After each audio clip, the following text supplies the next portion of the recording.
Bonjour, bienvenue à la première édition du balado Parlons d'immigration avec Maxime Lapointe, avocat, et ses invités. Premièrement, merci d'écouter, de participer et de partager le contenu de l'épisode qui se veut là, vraiment une émission de pointe en matière d'immigration. Donc, moi, à titre d'avocat spécialisé en immigration, j'ai la chance depuis plusieurs années d'être invité par les médias pour commenter l'actualité, souvent dans un format un peu trop court, à mon avis, qui ne nous permet pas, malheureusement, de bien s'installer, de comprendre le partage des compétences en immigration. Donc, moi, je dis toujours immigration temporaire, permanent, la compétence du Canada, du Québec. Déjà, on a perdu tout l'auditoire.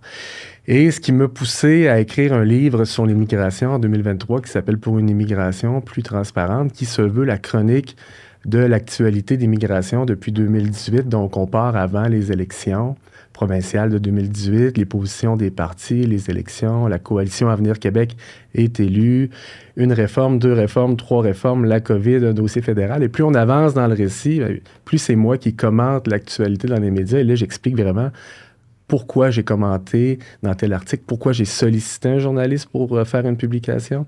Donc, c'est un peu le travail que je me suis donné là, d'améliorer la sélection et la rétention des ressortissants étrangers au Québec. Là. Donc, ça veut dire quoi? Si le programme d'immigration ne fonctionne pas bien, n'est pas agile et n'est pas utilisé, donc je le dis, et on veut garder les gens au Québec. On ne veut pas que les gens immigrent dans d'autres provinces pour mieux revenir au Québec. Donc, c'est la mission que je me suis donnée.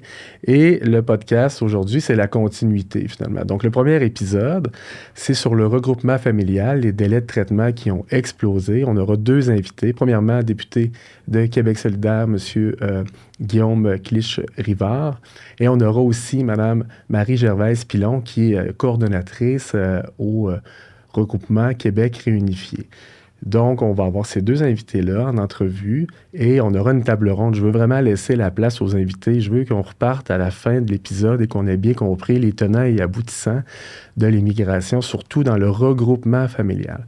Donc, avant d'aller plus loin, je fais un petit éditorial sur la genèse, le partage des compétences en matière d'immigration. Donc, l'accord Canada-Québec, signé en 1991 entre le Québec et le fédéral, donc, sépare les compétences et les droits et les obligations en matière d'immigration. Donc, la catégorie du regroupement familial, elle, fait partie d'une catégorie qui est déterminée par le fédéral. C'est le Canada qui détermine les grandes catégories d'immigration, que ce soit l'immigration économique, humanitaire et le regroupement familial. Donc, c'est important de bien le comprendre. Et le processus général d'une demande dans la catégorie, donc, c'est exemple, moi, je veux parrainer mon épouse qui est à l'extérieur du Canada, mon conjoint de fait qui est ici.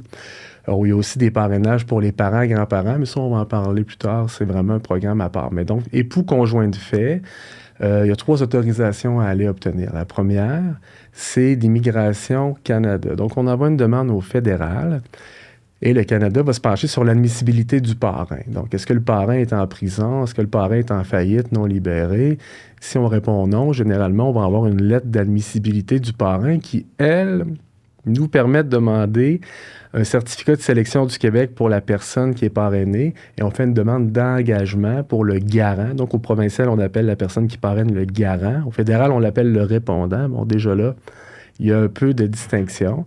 Et le Québec, lui, va sélectionner la personne sous présentation du formulaire. Donc, le Québec étampe entre deux étapes fédérales, il faut le comprendre.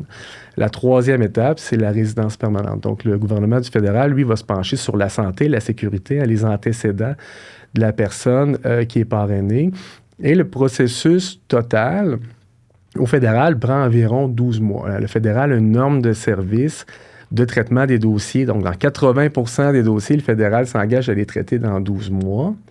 Et le Québec, lui, pour sa sélection, le Québec, lui, a une norme de service de 30 jours pour son processus provincial. Donc, les gens souvent appellent au bureau, disent, ben là, moi, le Québec m'a sélectionné. Quand est-ce que je vais avoir la résidence permanente? Mais le dossier, après, il retourne au fédéral pour être finalisé. Et quand on est à l'intérieur du Canada, le dossier est finalisé maintenant avec une application dans le portail de résidence permanente où les représentants comme moi, les avocats en immigration, les consultants réglementés, ne sommes pas invités. Et de plus en plus, je vois que les gens, c'est les clients qui reçoivent la lettre d'approbation finale dans leur courriel et là, ils m'écrivent. Donc, il manque un peu de transparence.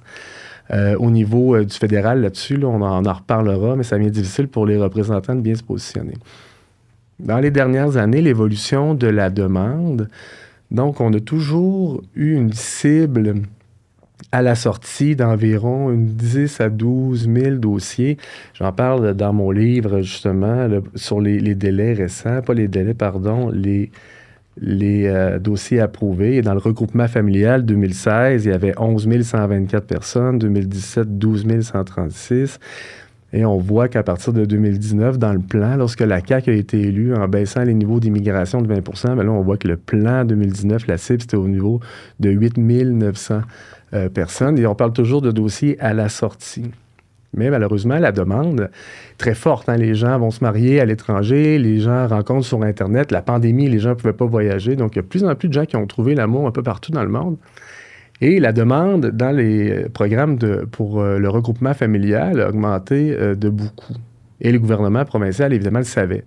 Premièrement, parce qu'on a attribué un numéro de dossier, donc on était capable de savoir, on a collecté des frais. Aujourd'hui, les frais, c'est 319 $ pour une demande d'engagement. Donc, on a collecté des frais, on était capable de savoir, on a donné un numéro de dossier, ce qui crée évidemment des attentes raisonnables pour les clients à l'immigration. Donc, on a reçu des dossiers, on a traité, dans 65% des cas, on a traité nos dossiers dans la norme de service de 30 jours. Donc, le Québec s'en lave les mains.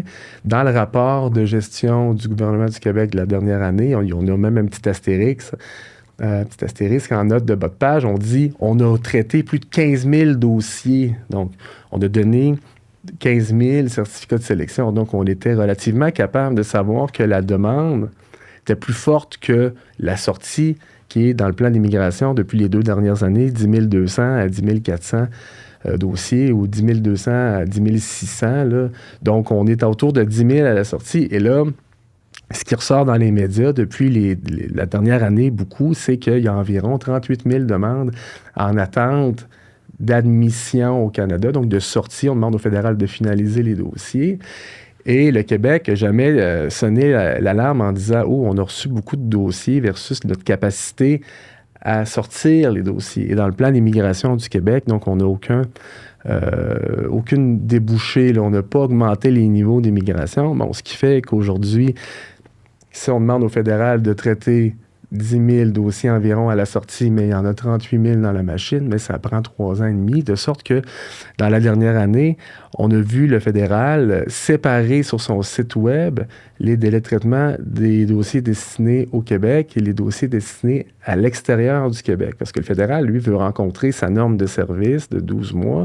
Donc, il dit, si vous êtes à destination du Québec, voici les délais. Et là, on les voit, j'en parle encore dans mon livre, donc je vais y référer comme ouvrage de doctrine le plus souvent possible pour vous inciter à en faire la lecture. Mais quand on était au mois de juin dernier, quand j'ai rédigé le chapitre sur le regroupement familial, donc les délais de traitement à l'extérieur du Québec étaient de 11 mois. Et pour les gens au Québec, c'était 26 mois. Et là, ça a encore augmenté après la rédaction de mon livre. Aujourd'hui, pour les parrainages à l'extérieur du Canada, donc si l'épouse est encore dans le pays d'origine, on est à 39 mois. Et le fédéral, lui, essaie de faire des réformes. Au mois de mai 2023, le fédéral a dit, bon, ben parfait, on veut réunir les familles, on va leur offrir un visa de visiteur dans un délai de 30 jours. Pour réunir les familles, et quand ils vont être au Canada, on va leur donner accès à un permis de travail. Bon, finalement, on en reparlera plus tard avec nos invités, mais c'est pas tout à fait respecté. Les taux de refus sont élevés, les délais sont pas respectés. Mais quand même, le fédéral est bourré de bonnes intentions. Sauf quand le fédéral a décidé de fermer 300 dossiers en disant qu'il manquait les certificats de sélection du Québec, que le Québec disait pourtant avoir envoyé au fédéral. Donc, au mois d'avril, il y avait des articles là-dessus. J'ai vécu 2 dossiers comme ça à la dure que j'ai réussi à faire rouvrir en faisant plusieurs interventions autant au fédéral qu'au provincial. Mais les rapports Québec-Canada en matière d'immigration, c'est pas toujours facile et c'est le but explicite du podcast aujourd'hui. Donc, depuis les dernières semaines, on a vu certains traitements de dossiers. C'est comme si les cibles annuelles repartent au mois de novembre. Et là, moi, j'ai eu des dossiers approuvés récemment à l'intérieur du Canada en 22 mois.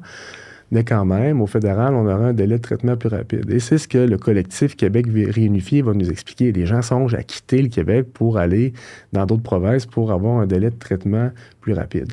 Et finalement, au mois de décembre, là, afin d'essayer de faire bouger les gouvernements à traiter les dossiers le plus vite possible, j'ai envoyé une mise en demeure autant au provincial qu'au fédéral, demandant aux deux gouvernements, premièrement, de se parler, deuxièmement, de respecter l'accord Canada-Québec qui dit que la réunification familiale est de compétence strictement fédérale, de sorte que le provincial, à mon avis, et de la manière qu'il s'est rédigé dans l'accord provincial, n'a pas compétence pour contingenter la sortie des dossiers, et le fédéral n'a pas le droit d'écouter la demande du Québec de traiter X nombre de dossiers. Le Canada, doit traiter les dossiers quand ils sont approuvés par le Québec.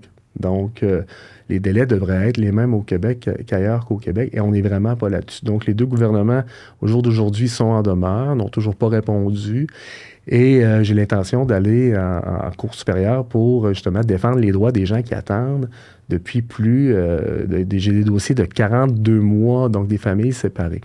Et c'est un peu le but de la démarche aujourd'hui. Donc, ma première invitée va être la coordonnatrice de campagne de Québec réunifié, et je l'accueille tout de suite.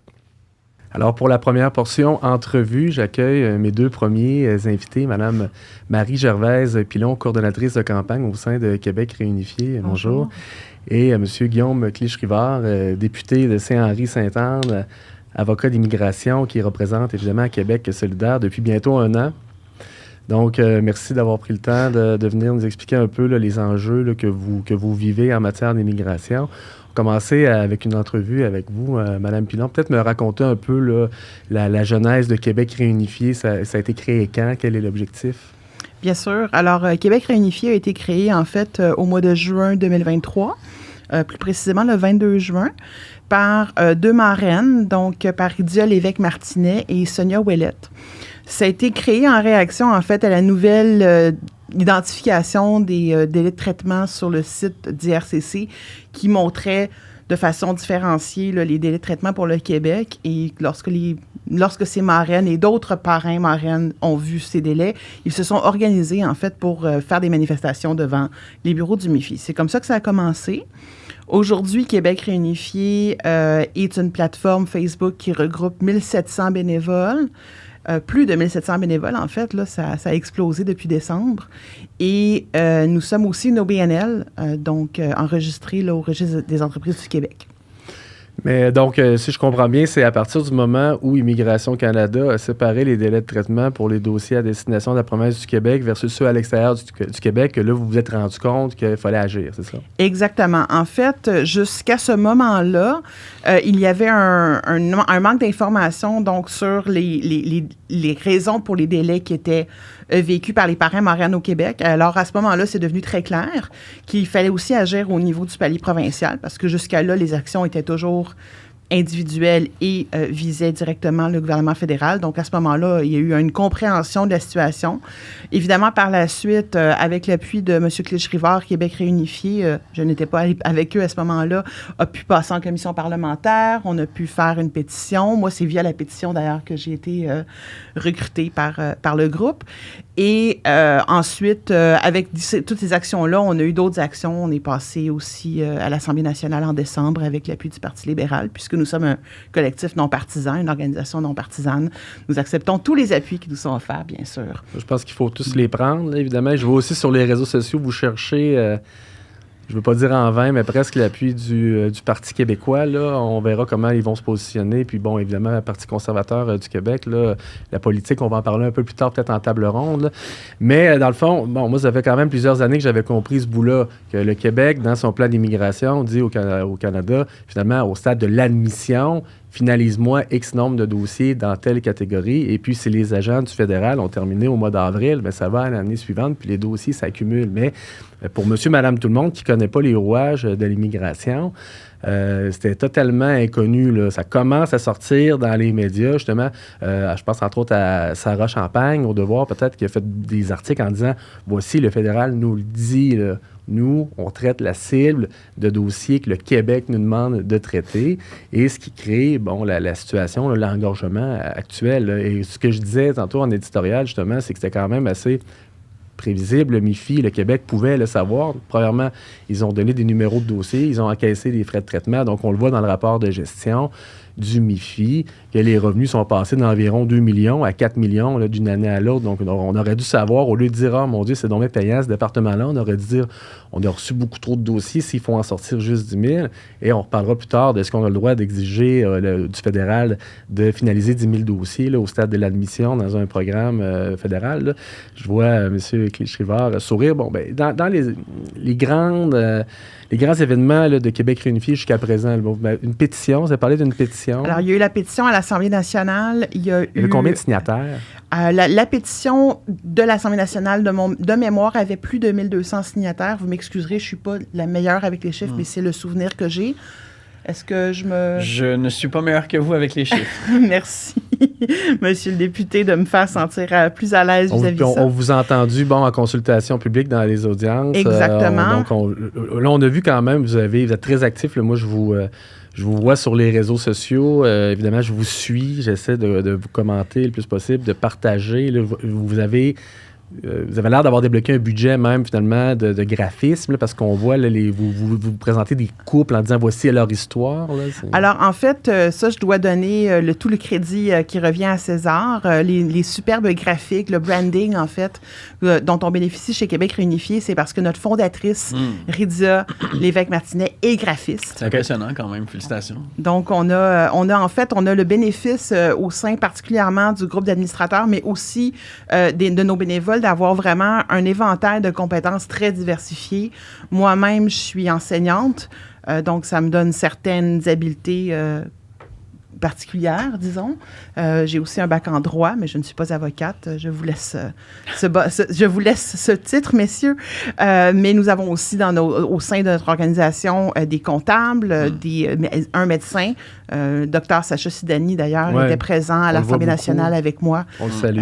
En décembre. On le salue. Merci pour tout ce que tu fais, Sacha. Et peut-être, là, on commence l'année, évidemment, l'actualité reprend tranquillement dans les médias. On voit, exemple, Parti québécois, ça parle d'immigration, pénurie de logement. La CAQ, ça parle des demandeurs d'asile. On n'a pas beaucoup de suivi, disons, là, sur la mise en demeure qui a été envoyée au fédéral puis au provincial. Mais vous, à Québec réunifié, là, de ce que vous pouvez me dire, évidemment, là, votre plan de match 2024, c'est quoi? Là? Alors, en ce moment, on a plusieurs actions entre guillemets en cours. Il y en a une qui finit d'ailleurs très bientôt. C'est une lettre ouverte que nous prévoyons envoyer aux différents médias. Là, il y a quelques je ne m'avancerai pas sur les détails, mais il y a déjà quelques médias qui ont exprimé un intérêt. D'ailleurs... Je l'ai signé, d'ailleurs. Moi aussi. Oui, merci d'ailleurs, messieurs. Et nous avons dans cette lettre-là, des appuis majeurs. Évidemment, Québec solidaire, votre étude, Maître Lapointe, mais aussi la CSN, la centrale nous appuie, la FIC nous appuie. Nous avons des membres qui encore aujourd'hui travaillent auprès de leurs syndicats parce qu'évidemment, chez les parrains, il y a des syndiqués. Ben oui. Donc, les parrains qui sont syndiqués travaillent très fort pour aller chercher ces appuis-là auprès des centrales. Mais nous avons aussi une liste impressionnante de cabinets d'avocats et une liste aussi très impressionnante de consultants en immigration qui ont choisi d'appuyer la lettre institutionnellement. On a aussi différents OBNL. Hier, on a eu l'immense plaisir de voir que Fierté Montréal aussi nous appuyait. Donc, la communauté LGBTQ+, appuie aussi la lettre. C'est vraiment très, très, très encourageant, en fait, de voir ces appuis-là. Et ça, on est encore en train de collecter, d'ailleurs, les signatures. Donc, s'il y a des gens qui désirent la signer, la lettre est sur le site de Québec réunifié. Okay. Donc, ça, c'est une chose. L'autre chose, là, vous m'avez parlé de financement. Je vais me permettre de le mentionner. Allez-y. Parce que c'est la grosse action. On est effectivement en train de lever des fonds pour une action juridique que nous n'avons pas nommée sur les réseaux sociaux. Aujourd'hui, je me permets de le mentionner parce que je pense qu'on va nous poser la question de toute façon.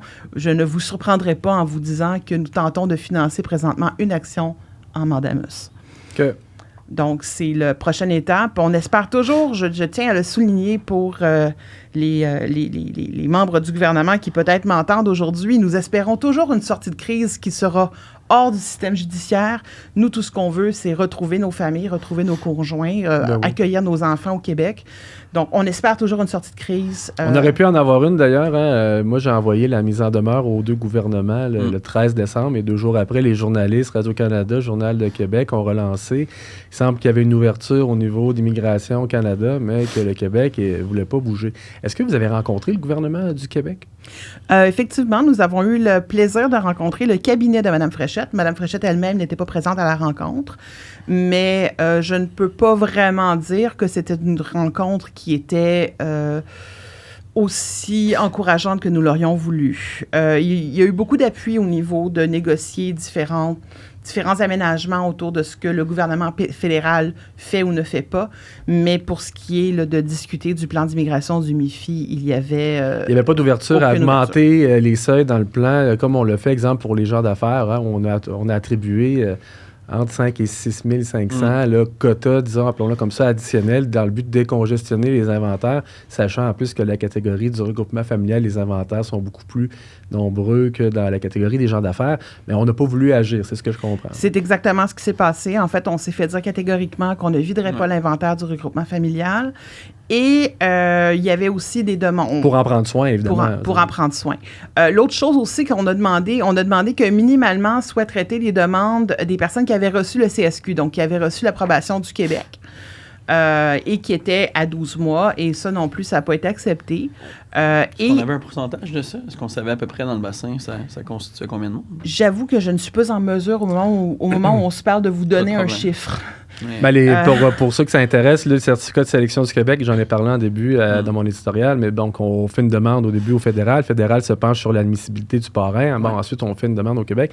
Mais on le voit de plus en plus, autant la lettre d'examen médical, exemple, et la demande pour le CSQ, ça sort de plus en plus tôt dans le processus fédéral, parce que le fédéral ne veut pas arriver en fin de processus et dire « Ah, ben on dit finalement, il me manquait l'examen médical. » Donc, le fédéral est la force de frappe pour traiter les dossiers du Québec, évidemment, là, avec une cible de 500 000 admissions en 2025. On est capable de traiter les dossiers, mais on le voit là. On avance, on arrête, on le voit au 1er novembre, ça repart. On ferme les dossiers des fois en disant on n'a pas reçu le CSQ, mais finalement, on l'avait. Donc, le CSQ arrive de plus en plus tôt dans le processus. Et moi, ce que je dis, c'est que ça crée des attentes raisonnables. Les gens ont payé des frais au Québec, ont eu un numéro de dossier, ils ont un CSQ. Souvent, les gens pensent que c'est terminé, mais on est loin de l'être. Là. Donc, mais là, on voit que la population, finalement, vient de la misère à distinguer la différence entre, un réfugié, un millionnaire qui veut s'acheter un passeport, là, je fais ça gros, et quelqu'un du regroupement familial. Qu'est-ce que vous voudriez dire à la population dans la catégorie du regroupement familial, puis les avantages, disons, pour le Québec d'être réuni avec sa famille? Bien, écoutez, c'est très simple. Le regroupement familial, c'est une catégorie qui vise des Québécois et des résidents permanents. Nous sommes des citoyens, nous sommes des résidents permanents qui avons un membre de notre famille à l'étranger. Ça peut être un conjoint, ça peut être un enfant adopté. Ça peut parfois, très occasionnellement, être un parent ou un grand-parent parce qu'on nous reproche souvent de vouloir faire venir des parents, des grands-parents, mais c'est une fraction infime de l'inventaire. Ça je peux vous le dire. 67 % d'entre nous sommes francophones. Nous avons des conjoints francophones qui sont à l'étranger. 20 % des conjoints qui ne sont pas francophones sont latinisants, donc auront des facilités à apprendre le français. Donc, ce sont des personnes qui vont s'intégrer rapidement. En toute franchise, moi, mon mari est anglophone, mais il parle déjà français. Il a étudié en France, donc il parle déjà français. Donc, en fait, les catégories linguistiques, on ne devrait pas s'inquiéter avec ça. Ce sont des gens qui aiment un Québécois, qui vont aimer le Québec, qui vont s'intégrer. Et ce sont des gens qui ne vont pas occuper un logement, puisque leur raison principale de venir, c'est pour vivre avec leur famille, qui les attend, qui a acheté déjà un condo, une maison, loué un appartement. Ces gens-là ne vont pas empirer la crise du logement, bien au contraire. Ils sont là pour venir contribuer à la construction du Québec sans pour autant empirer les crises que nous vivons. Moi, ce que je dis, puis tout le bout du logement, vous le dites bien, puis c'est tout à votre honneur, c'est parfait, c'est ça qu'il faut dire. Moi, ce que je dis beaucoup, c'est que l'accord Canada-Québec, dans le fond, demande de traiter les dossiers de réunification familiale dans des délais usuels. Le fédéral a une norme de service de 12 mois qui n'est pas actuellement respectée pour les dossiers du Québec. Donc, les délais de traitement au Québec sont inusuels. Et je vais basculer, si vous permettez, avec M. Clich-Rivard. M. Clich, Guillaume, la dernière fois qu'on s'est rencontrés, c'est vous qui me posiez des questions. On était en consultation publique pour la planification pluriannuelle, puis on essayait ensemble de calculer environ les inventaires de dossiers.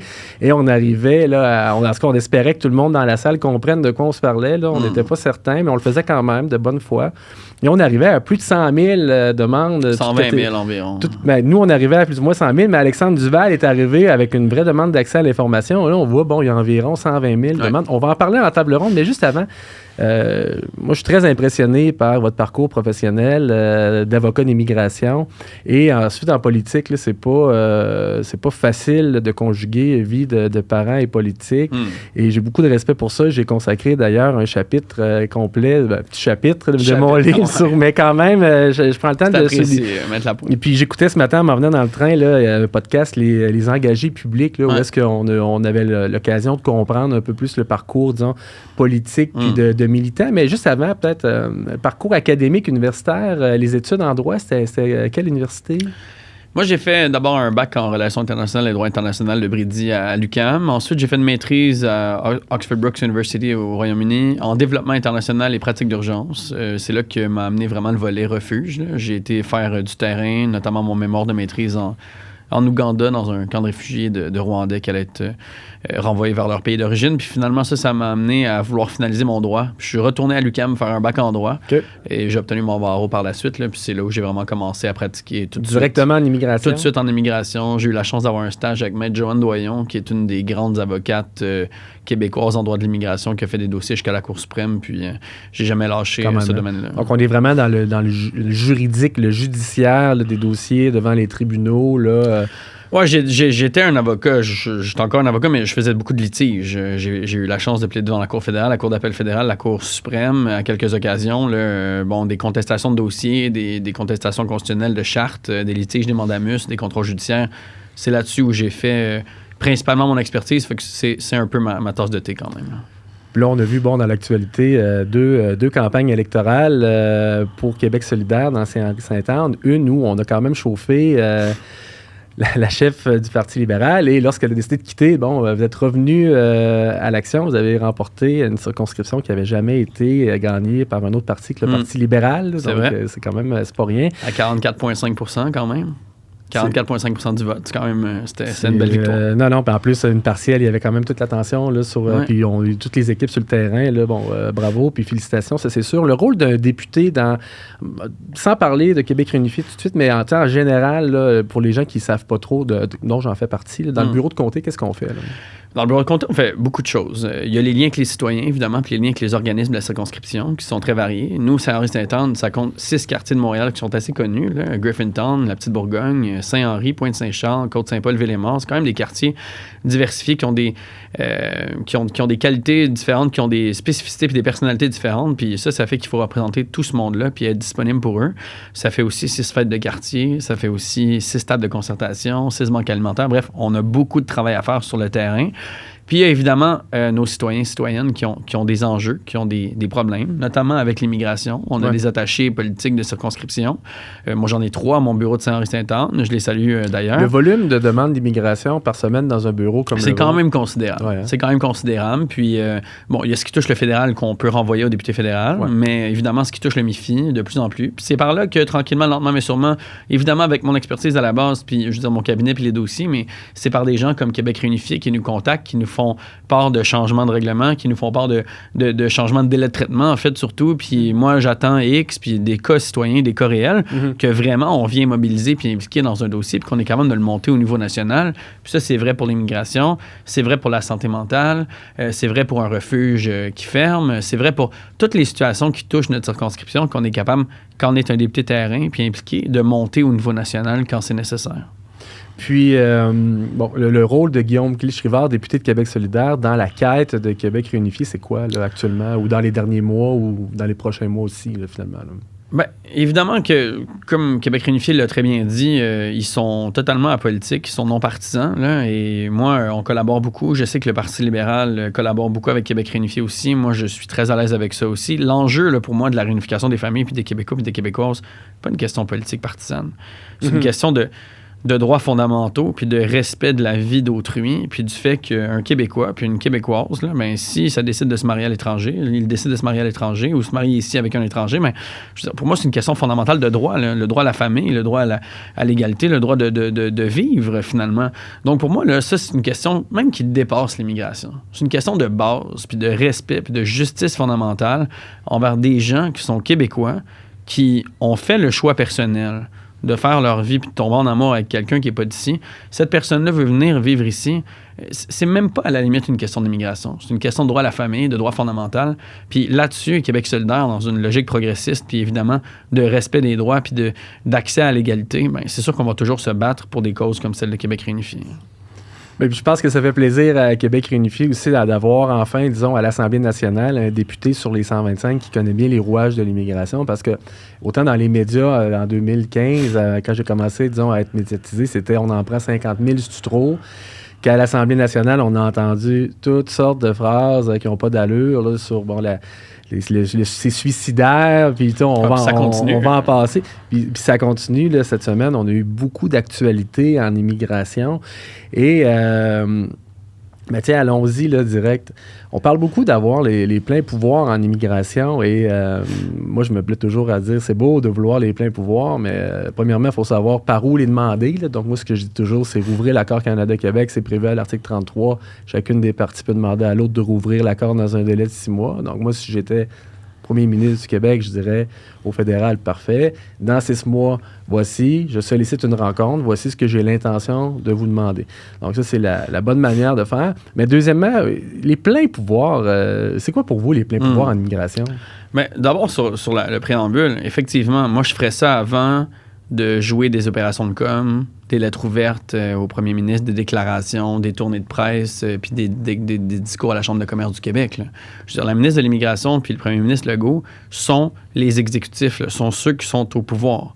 Des lettres ouvertes puis des communications publiques, là, les oppositions ont fait ça. Mais le gouvernement, ce qu'il fait, c'est qu'il appelle le chef de cabinet du gouvernement fédéral, il s'assoit sur une rencontre, il négocie, puis il trouve des solutions.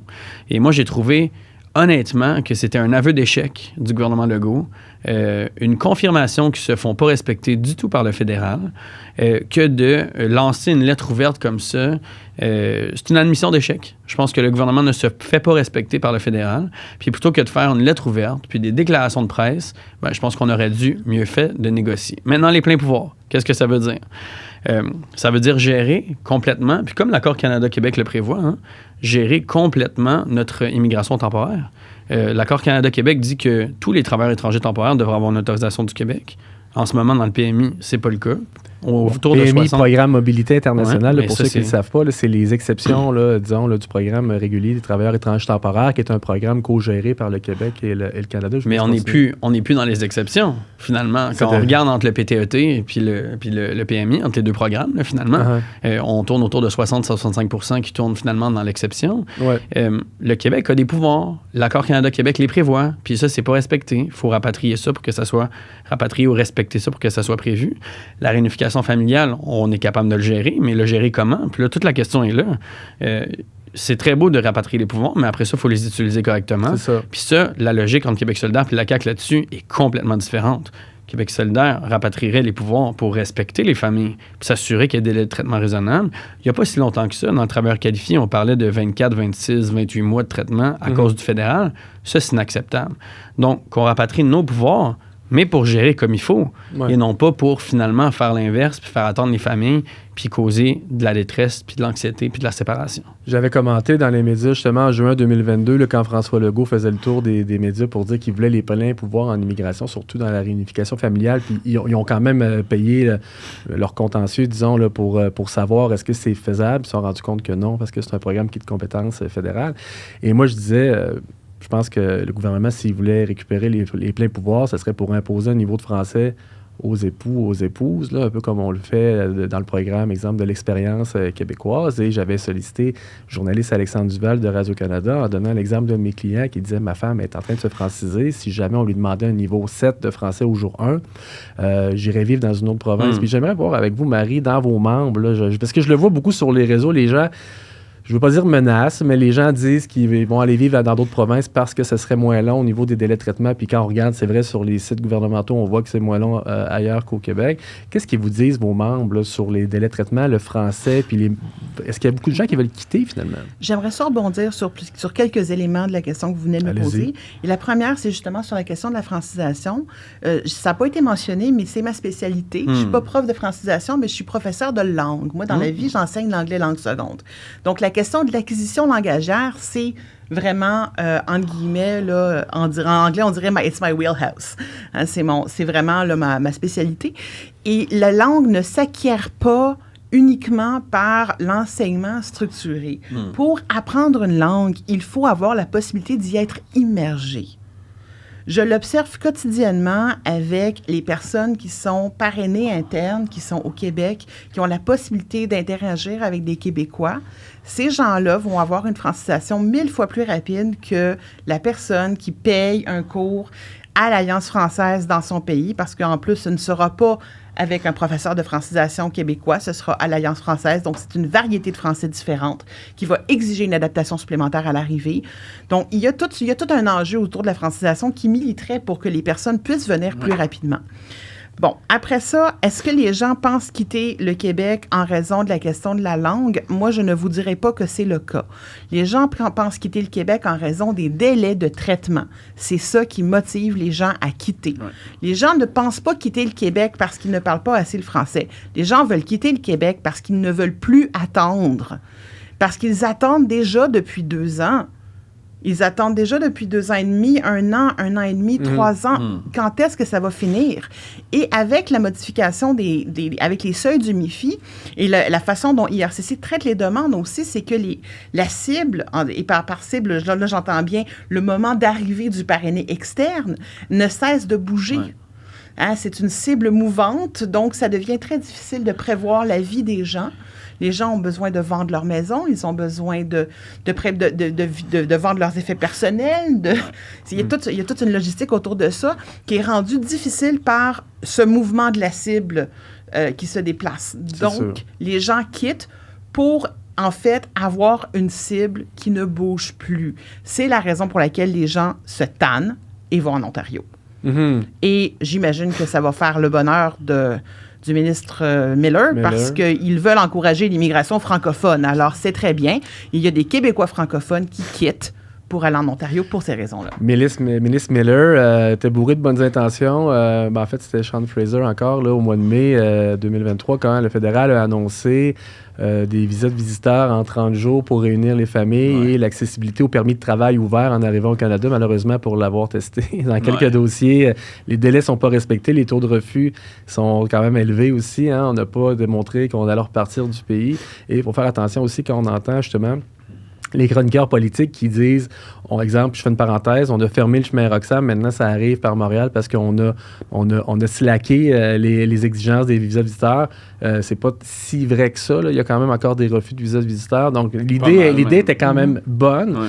Ouais. Mais vous, justement, Guillaume Clichy-Rivard, au provincial, c'est quoi votre rapport de force ou de négociation, de discussion avec Mark Miller aujourd'hui? Est-ce que vous êtes capable d'avoir accès à son téléphone? Moi, j'ai une excellente relation avec le ministre Miller. Par définition, en fait, c'est mon voisin de bureau presque. Le ministre Miller est député de Ville-Marie, Sud-Ouest. Bon, je connais pas la nomenclature exactement, mais c'est une grosse partie du même territoire. Donc, à la base, on collabore sur des dossiers ensemble. Puis oui, moi, j'ai son téléphone, on texte fréquemment, on a des discussions. Vous me le donnerez. Avec plaisir. Je vous dirai pas que ça vient de moi, même si c'est enregistré. Ouais. Cela étant dit, il est disponible, il est à l'écoute. Évidemment, cela dit, on parle de compétences du Québec, puis on parle de renforcer les compétences du Québec. Puis pour moi, ça, c'est très, très, très important. Bien sûr, j'ai une collaboration avec le gouvernement fédéral.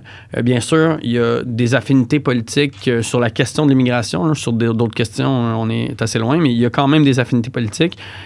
Cela étant dit, on ne voit pas les choses de la même façon complètement. Puis pour moi, la réponse passe par le gouvernement du Québec. Puis mon interlocutrice, la personne à qui je parle, puis la personne que je demande à laquelle je demande de corriger la situation incessamment, président, c'est la ministre du Québec Fréchette.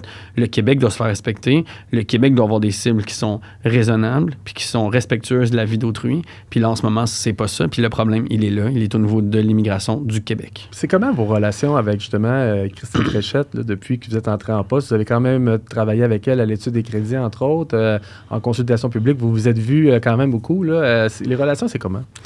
Ben, moi, ma porte est toujours ouverte. Moi, je suis en mode collaboration, puis je veux qu'on trouve des solutions. Puis finalement, là, cette question-là, c'est pas une question partisane. C'est pas une question qui touche le Parti libéral, Québec solidaire, la CAQ, le PQ. C'est une question qui touche les individus. Puis pour ça, moi, je tends la main, puis je suis toujours prêt. Pour l'instant, malheureusement, j'ai pas beaucoup de collaboration. Pour l'instant, je ne sens pas une volonté de régler la situation. Pour l'instant, moi, j'ai eu le même écho qu'on a eu du côté de Québec réunifié, que la question était close. Le chiffre était 10 400, c'est ça? C'est ça. Ça allait rester 10 400. On ne va pas changer là-dessus. Okay. Cela étant dit, moi, ce que je remets en question, c'est comment le gouvernement peut faire ces plans-là, puis dans toutes les catégories, en connaissant ce que vous avez dit tantôt, des 120 000 qui attendent. Puis comment ça se fait que ces chiffres-là, là, il a fallu qu'on les aille par une demande d'accès à l'information de M. Duval, alors que le document de consultation faisait combien de pages? Une quarantaine de pages, avec plein de statistiques. 72 pages, avec plein de statistiques. Je peux pas croire que les inventaires ne se retrouvaient pas là. Et je ne pouvais pas croire que le gouvernement n'avait pas connaissance de cause de chaque inventaire dans chaque catégorie quand il a volontairement décidé d'imposer les cibles qu'on connaît en ce moment. J'ai de la misère à croire ça. Marie, comment vous avez trouvé ça, vous, l'exercice de la consultation publique? De ce que vous avez vu, là, parce que vous avez peut-être écouté Québec réunifié, les autres... L'exercice, est-ce que vous avez l'impression que le gouvernement a tiré des leçons de ce qu'on leur a dit? Bien, écoutez, moi, ce que je peux vous dire, parce que en toute franchise, je n'étais pas sur le comité de direction de Québec réunifié à ce moment-là. J'étais en fait à l'étranger avec mon conjoint. Mais ce qu'on ressent aujourd'hui et ce que vivent les vétérans là, du comité, c'est ils ont vraiment l'impression d'avoir un peu parlé dans le vide. Ils sont allés en commission, ils ont eu des échanges avec les différents députés. J'ai réécouté récemment l'intervention, l'échange avec M. Déragi, où il y avait énormément de choses très utiles qui étaient dites, très claires, très précises. Mes collègues, Cindy, Nathalie, Lauriane, étaient très, très bien préparés. Et pourtant, aucune considération n'a été donnée à ce discours-là qui venait de citoyennes. Et moi, c'est ce qui me... rétroactivement, c'est ce que je trouve mystifiant. Moi, ça me mystifie complètement que des citoyens qui se présentent à l'Assemblée nationale parlent à leurs élus, alors qu'ils sont eux-mêmes contribuables, d'un sujet qui touche à leur vie personnelle, tombent sur une porte close, qu'on le fasse la sourde oreille à leur demande. C'est complètement incompréhensible. Dans ce qu'on se dit, j'entends quand même le même message. Hein. Vous, à Québec réunifié, ce que vous voulez, c'est du respect. Vous voulez vous faire respecter. Vous avez payé des frais de traitement. Vous avez déposé un dossier qui n'est pas facile à déposer quand même, là, au niveau de la conformité, là, le format de document. Ce n'est pas des dossiers d'une page. Là. Il y a beaucoup de dossiers retournés à cause que c'est incomplet. La machine administrative est très sévère. Plus facile de retourner un dossier que de l'encaisser. Les frais de traitement aussi sont quand même élevés. Bon, des fois, les honoraires professionnels quand on fait affaire avec un avocat ou un consultant réglementant d'immigration. Guillaume, vous parlez aussi de respect, hein, le Québec, de se faire respecter par le fédéral. Et je veux vous amener là-dessus. Là, actuellement, en immigration, avez-vous l'impression que le Québec se fait respecter par le fédéral? Pas du tout. Puis là, je reviens avec l'idée que c'est pas dans la même perspective puis les mêmes demandes qu'on aurait du tout du gouvernement du Québec, mais il est évident que ce que le Québec demande ne le reçoit pas. Puis il est évident que M. Legault a demandé un mandat fort pour régler la question de l'immigration avec le fédéral. C'est un échec sur toute la ligne. M. Legault voulait rapatrier les pouvoirs. Il n'y a aucun rapatriement de pouvoir. M. Legault voulait une meilleure distribution des demandeurs d'asile de manière équitable, positive, bienveillante. C'est ce que moi je demande, incapable de l'avoir. M. Legault est incapable d'obtenir que 100% des travailleurs étrangers temporaires obtiennent un CAQ. M. Legault est incapable de se faire rembourser l'accueil puis les frais d'accueil des demandeurs d'asile, c'est un échec sur toute la ligne. Et comme je disais tout à l'heure, M. Legault ne se fait pas respecter par le fédéral. Et évidemment, Québec solidaire, formation indépendantiste, vous le savez, j'en suis.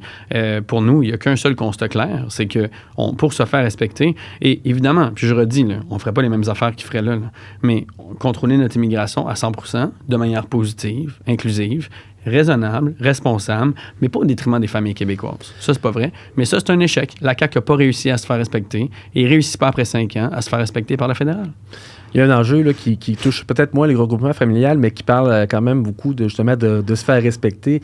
En vertu de l'accord Canada-Québec, le fédéral doit rembourser des sommes au Québec qui sont liées à la francisation, l'intégration des nouveaux arrivants, des réfugiés, entre autres. J'en parle dans mon livre.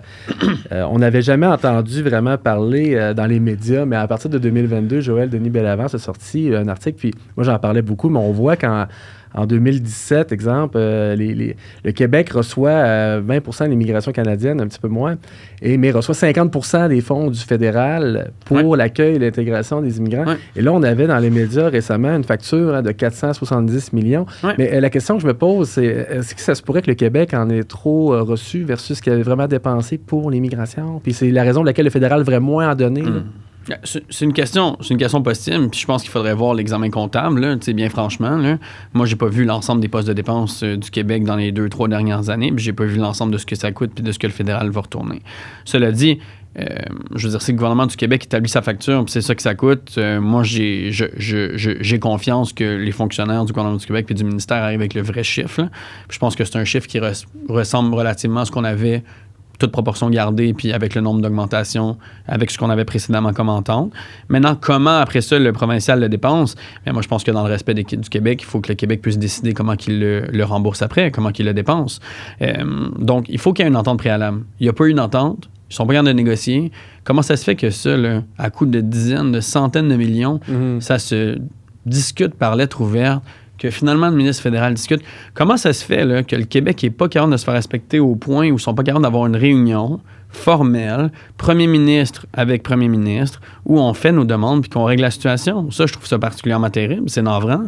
Et c'est pas comme ça qu'on fait de la politique publique. Puis est-ce que vous avez vu ça vraiment dans d'autres scénarios ou dans d'autres situations où la ministre de l'Immigration fait un tour de com, finalement, puis le premier ministre écrit une lettre ouverte qui divulgue aux médias? C'est le premier ministre du Québec, là. Lui, il a tous les pouvoirs, puis tous les atouts, puis tous les numéros, puis les contacts, puis l'appareil ministériel pour trouver une solution. Puis c'est ça qu'on veut. C'est ça que les Québécois et les Québécoises veulent. Une solution, puis d'arrêter de faire des coups d'épée dans l'eau, là, puis des coups de médias pour essayer je sais pas moi, de revirer la tendance parce que l'automne s'est pas bien passé. On est en attente de solutions. Les familles attendent des solutions. C'est pas vrai là, qu'ils et elles vont attendre 3-4 ans leur mari. Ils vont pas le faire. Ils vont partir, ils vont retourner. Il y a des relations, malheureusement, qui vont se briser. C'est un fait, là. Puis, il y a un gros pourcentage de gens qui vont tomber dans une détresse ou qui sont déjà, puis vous allez pouvoir en témoigner, dans une détresse psychologique grave. Ça, c'est pas bon pour le Québec. Ça, c'est pas bon. J'aimerais ça rebondir sur ce dernier point, M. Clich-Rivard, parce que on a fait une étude sur la santé mentale de nos membres. On l'a fait en décembre. À l'époque, notre collectif comptait à peu près 800-900 membres et on avait plus de 500 répondants. Donc, statistiquement, c'est quand même assez probant, si ma mémoire est bonne. C'est quelque chose qu'on a fait avec des études, avec des outils cliniques utilisés par un médecin, qui avait déjà fait une étude similaire pendant la pandémie. Alors, pour référence, donc, nos membres, en ce moment, nous disent que 97% d'entre eux ont des symptômes dépressifs. Ils nous disent que 73% d'entre eux montrent des symptômes d'anxiété. Et ça, ce sont des chiffres qui ont été publiés à presque toutes les plateformes, entre autres sur la presse, par le docteur Sacha Sidani, qui est en mesure de témoigner d'un aspect clinique, de point de vue clinique de ces chiffres-là. Et ce sont des chiffres préliminaires. Parce que nous avons aussi des données sur les symptômes détaillés, l'incapacité à manger, l'incapacité à dormir, l'incapacité à faire ses tâches. Mais nous sommes un collectif entièrement bénévole. Donc, nous travaillons nous avons nos emplois à temps plein et nous avons notre deuxième emploi à temps plein non payé qui est Québec réunifié. Donc, c'est plus long pour traiter ces données-là. Mais au moment où on se parle, je peux vous dire qu'il y a des gens dans le collectif qui souffrent immensément. Il y a, entre autres, des personnes qui, quotidiennement, nous expriment sur la plateforme des intentions suicidaires.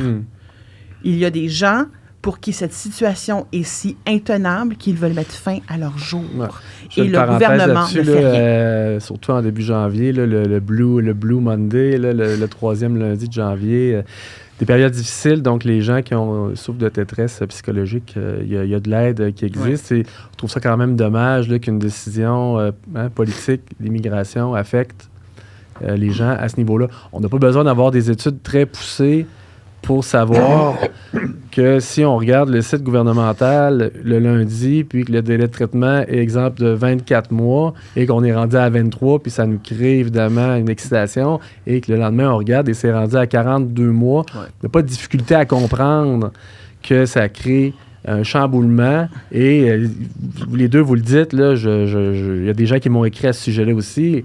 Les couples à distance, pour avoir déjà vécu à l'étranger, une relation à distance, c'est difficile. Des fois, ça tient qu'à un fil. Et on a besoin de la bonne nouvelle qui n'arrive pas là, dans ces dossiers-là. Là. J'aimerais quand même dire quelque chose. Moi, je veux lever mon chapeau aux couples de Québec réunifié, parce que les couples qui tiennent bon, ce sont des couples solides. Ah oui. Passer à travers cette épreuve-là, ça forge dans le fer pour toujours.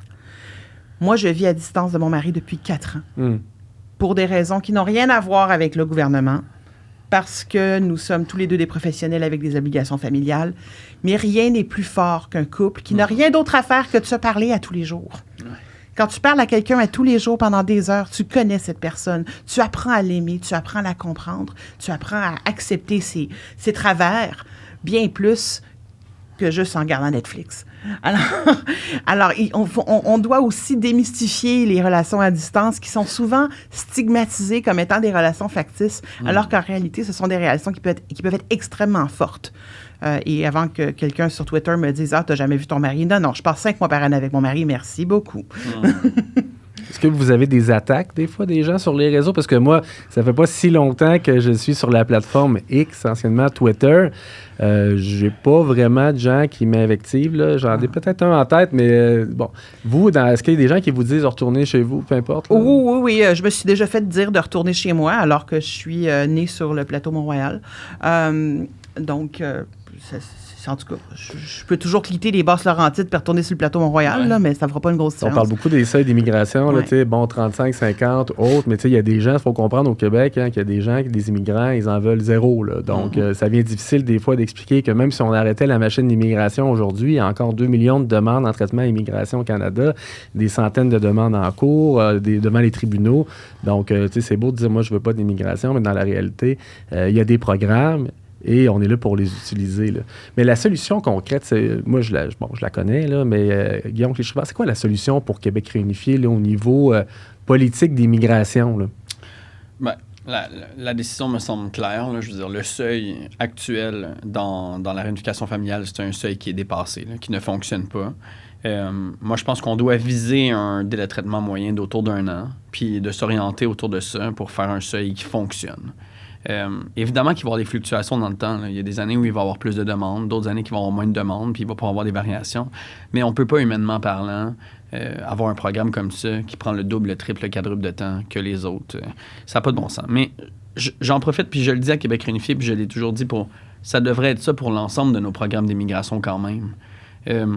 Le devoir titrait que dans la catégorie du refuge, puis ils ne sont pas beaucoup, là, ça va être 10 ans de délai de traitement avec l'immigration. Et on nous disait même que pour l'humanitaire, ça va être 25 ans. Ça, ce sont les chiffres du devoir. On ne peut pas véritablement, comme société, avoir des programmes d'immigration qui prennent des décennies avant d'obtenir la résidence permanente. C'est juste impossible. Alors, ce que je demande au gouvernement du Québec, là, c'est quand même des politiques responsables en matière d'immigration, qu'on s'assure évidemment qu'on calcule comme il faut notre capacité d'accueil puis qu'on fasse les choses comme il faut, mais ça ne veut pas dire que les gens doivent attendre 3, 5, 10, 25 ans avant d'obtenir la résidence. Là. Vous, Marie, vous êtes d'accord avec moi si je vous dis que ça serait juste normal et que le délai de traitement qui est affiché au dépôt du dossier demeure le même pendant tout le traitement du dossier? Du moins, ce serait cohérent. Ce serait un respect du contrat social implicite avec les parrains. Vous savez, lorsqu'un parrain remplit une demande, la personne va automatiquement aller voir la moyenne de traitement dans sa catégorie. C'est automatique. Et on sait que c'est une moyenne de traitement. On le sait que c'est pas un vrai délai. Mais malheureusement, comme vous le dites, notre immigration pourrait être plus transparente. C'est un bon titre. Hein? Mais oui, c'est un excellent titre. J'aurais pas dit mieux. Donc, ça pourrait être plus transparent. Donc, on est obligé de faire avec ça comme information. Donc, c'est sûr que la personne va regarder ça puis se dire, OK, bon, ben c'est 14 mois. OK, on va y aller avec 14 mois comme cible. Puis là, ben en fonction de ça, on va vendre la maison, on va commencer les procédures, on va trouver de l'aide pour les parents dont on est aidant naturel et qu'on va devoir quitter. Il y a plein de choses là, qui sont derrière ça en coulisses que les gens ne voient pas, mais quitter son pays, c'est extrêmement complexe. Donc, pour ces gens-là, c'est sûr qu'avoir une cible, et là, j'utilise le mot cible, je ne devrais pas, avoir une ligne d'arrivée prévisible, ce serait déjà plus gérable du point de vue de la santé mentale. Par contre, si cette ligne d'arrivée prévisible est de 42 mois, ça ne sera pas mieux pour leur santé mentale. J'étais à mettre mon astérix là, à quelqu'un. C'est ça. Ça sera pas mieux pour leur santé mentale parce que 42 mois, moi, je veux rajouter ça parce que c'est très important. Quand on parle de regroupement familial, c'est un éventail de candidats, de candidates, de parrains, parraines. Et dans cet éventail-là, il y a toutes sortes de gens. Il y a des gens qui vont pouvoir venir attendre leur résidence permanente ici. Il y a des gens qui vont pouvoir le faire en travaillant avec un PTO. Il y a des gens qui vont pouvoir rentrer ici en interne parce que ce sont des citoyens européens, par exemple, ou des Américains, et qui vont pouvoir faire leur demande à l'interne. Mais il y a des gens qui vont devoir attendre dans leur pays et qui n'auront pas de visa visiteur. Ça crée deux classes, là, complètement. Ça crée vraiment deux classes. Et ces gens-là n'auront peut-être pas de visa visiteur jusqu'à l'obtention de la RP. Et j'en profite pour le mentionner parce que nous avons au sein de notre collectif des marraines, des parrains qui ont eu 4 ou 5 refus de visa visiteur, preuve à l'appui, preuve financière à l'appui. J'ai une amie dont je tairai le nom, dont j'ai vu les notes. On a demandé les notes, j'ai regardé les notes. De l'agent du fédéral. De l'agent du fédéral et j'ai vu le dossier qui avait été déposé. Le dossier qui avait été déposé démontrait que le demandeur était un aidant naturel qui allait immédiatement retourner dans son pays pour prendre soin de ses parents. Ouais. Et on lui a dit non. Là-dessus, il faut faire un peu attention, là, dans le sens que c'est sûr que les gens démontrent qu'ils veulent repartir du Canada, mais finalement, ils ne veulent pas repartir parce qu'ils veulent déposer en interne. Là. Moi, je pense que démontrer qu'on va repartir dans le pays, c'est un critère qui est dépassé.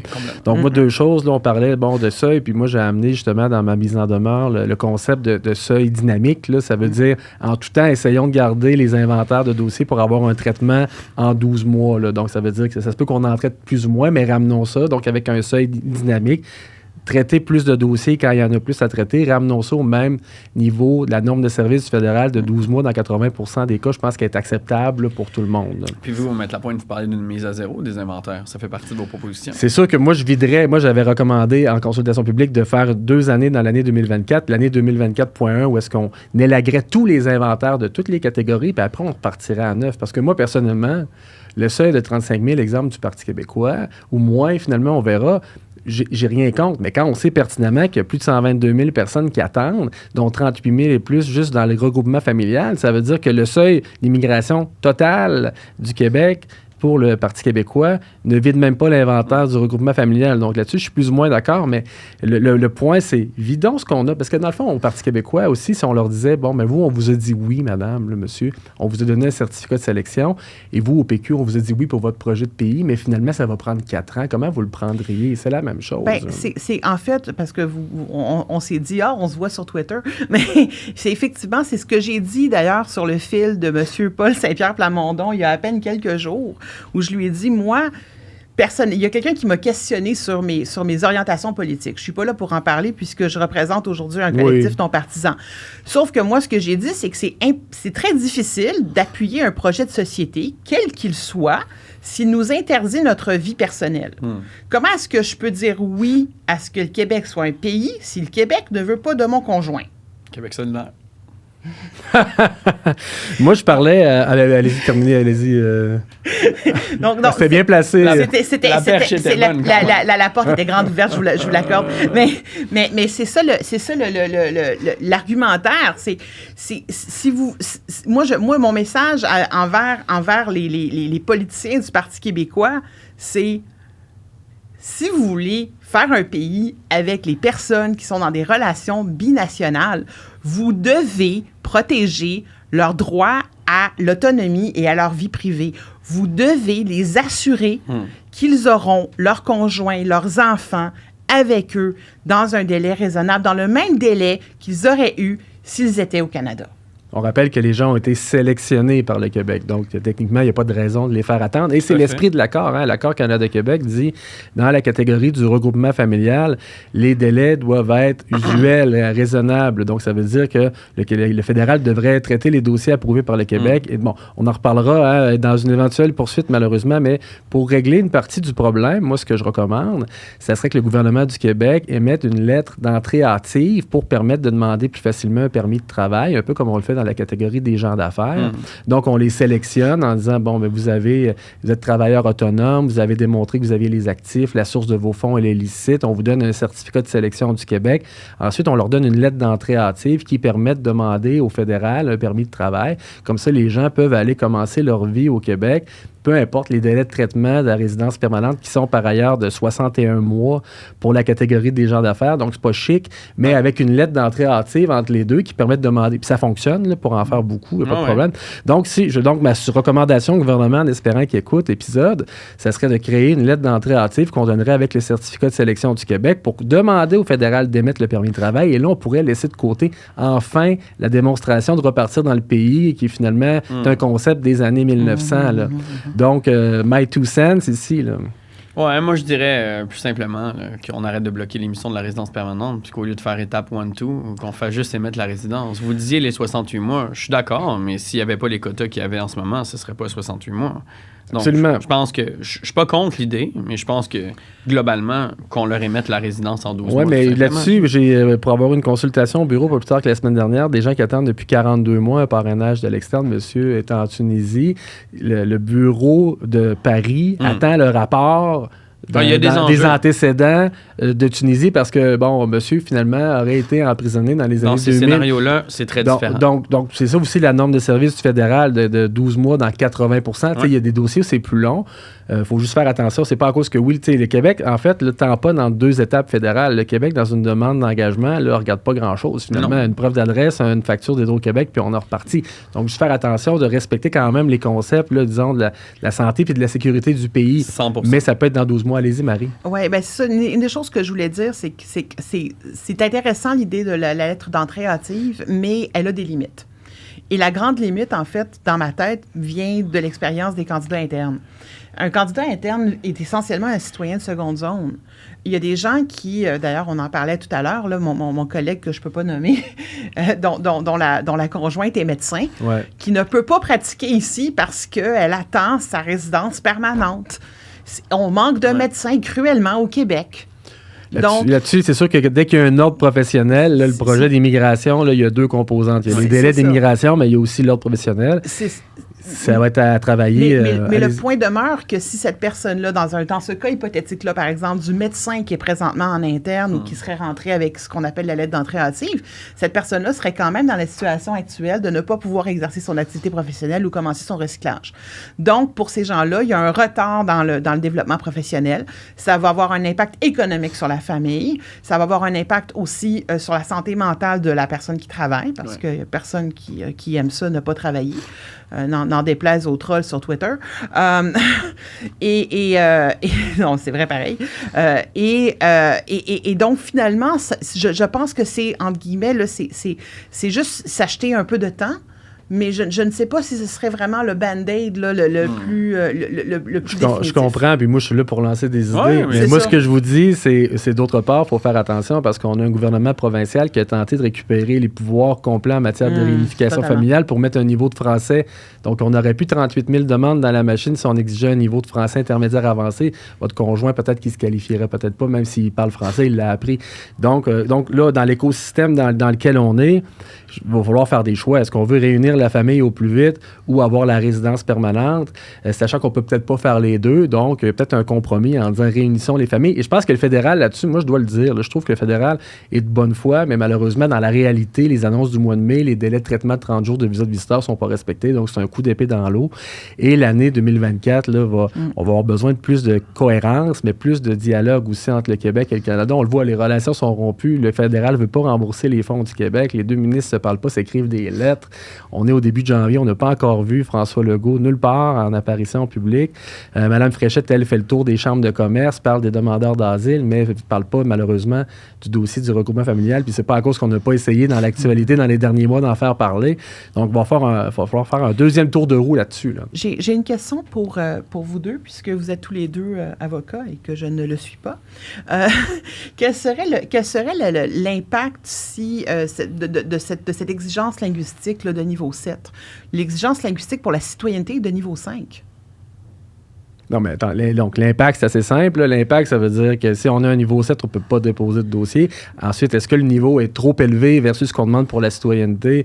La réponse, c'est oui, mais donc c'est une question d'orientation politique. On a un gouvernement qui met le déclin du français sur la faute des immigrants et qui cherche une manière de le régler, de bien paraître dans l'opinion publique au niveau de la protection du français. On le vit avec les frais gouvernementaux, les frais pour les étudiants à l'université. Donc, on essaie toutes sortes de mesures, on avance, on recule. Là. Mais pourtant, je le martèle depuis des mois maintenant.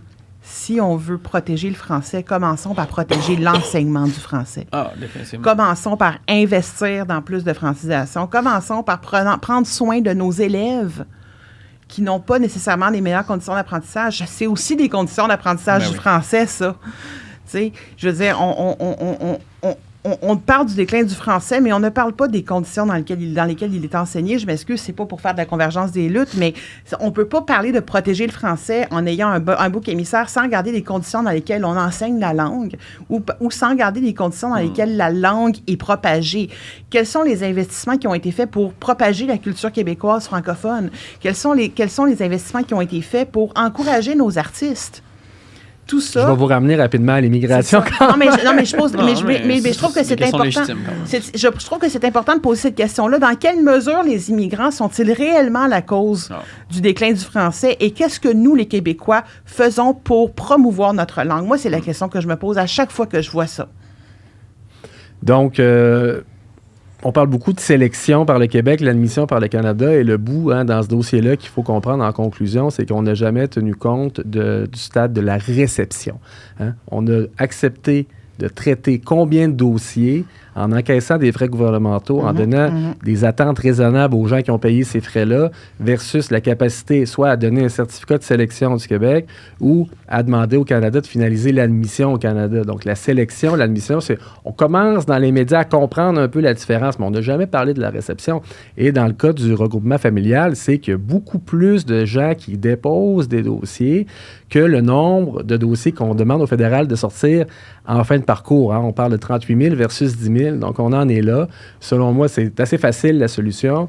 On verra comment le gouvernement va répondre, soit à ma mise en demeure ou à la poursuite devant les tribunaux que, malheureusement, je vais devoir faire. Là. Je pense que l'Association des avocats en droit de l'immigration aimerait intervenir. On les salue, d'ailleurs. On va leur faire parvenir l'enregistrement d'aujourd'hui. Je prends le temps de vous remercier, les deux. Madame Pilon, Monsieur Clich-Rivard, toujours un plaisir de vous parler. Madame Pilon, Québec réunifié, moi, je vous suis, je vous lis, je vous partage. Merci pour tout, vraiment. C'est tellement apprécié.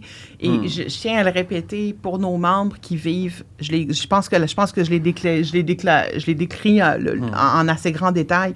Une très grande détresse de voir des appuis qui sont des appuis de taille, de personnes qui sont élus par le peuple, de personnes qui ont comment je peux dire, un statut d'expert dans le domaine. Pour nous, c'est inestimable. Alors, merci. Donc, on va inviter tout le monde à partager, mais allez-y, Maître Rivard. Je vais vous saluer, Maître Lapointe aussi quand même, parce que, je veux dire, dans le débat, puis dans la pédagogie, puis l'information, puis, je veux dire, vous travaillez très fort, là, votre bouquin notamment, d'être certain qu'on comprenne mieux.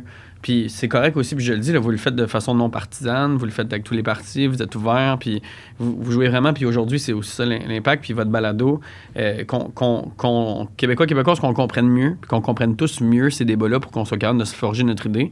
Puis là-dedans, vous faites un travail formidable, fait que je tiens à vous le dire aussi, puis Québec réunifié, je veux dire, moi, je suis à chaque fois absolument ébloui par votre bravoure, par votre courage, par votre sens de l'organisation du devoir, puis tout ce que vous faites avec peu de moyens, finalement, moi, je suis vraiment impressionné. Donc, continuez. Je vous remercie. Vous allez voir que vous êtes du bon côté de l'histoire. Mais je vous remercie beaucoup. J'ai un collègue qui dit tout le temps qu'on est en train de construire un avion en plein vol. Je vais rajouter avec probablement un duct tape puis un petit peu de fil de fer. Donc, mais beaucoup d'amour.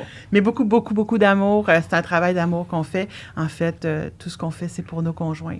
On vous suivra sur les réseaux pour votre campagne de financement, vos actions en justice que vous travaillez aussi en parallèle, toutes vos démarches, évidemment, dans les médias, pétitions, lettres ouvertes, tout ça. Là, je pense que il manque juste un peu d'ouverture, finalement, au niveau du provincial, là, d'ajouter, disons, au moins 10 000 seuils annuels dans le plan d'immigration dans la catégorie du regroupement familial pour baisser les délais à 12 mois. Puis je pense qu'on aurait déjà réglé quand même une partie du problème, là. Donc, dans les prochains épisodes, j'ai invité Paul Saint-Pierre Plamondon à venir nous expliquer un peu sa vision de l'immigration.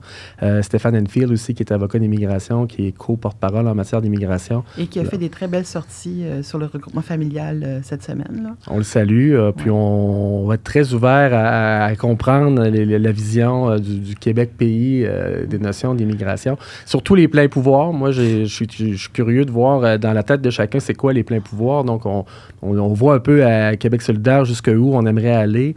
Si je peux avoir des gens de chaque parti politique pour me l'expliquer, ça va me faire grand plaisir. Donc, merci à tout le monde qui écoute l'épisode, qui partage, et qui aime, et qui suit, et qui en parle, parce que je pense que c'est le sujet de l'année, l'immigration au Québec, autant provincial que fédéral, et on a besoin de rehausser un peu le niveau du débat pour une immigration plus transparente, finalement. Je vous remercie. Merci beaucoup. Merci. Belle journée.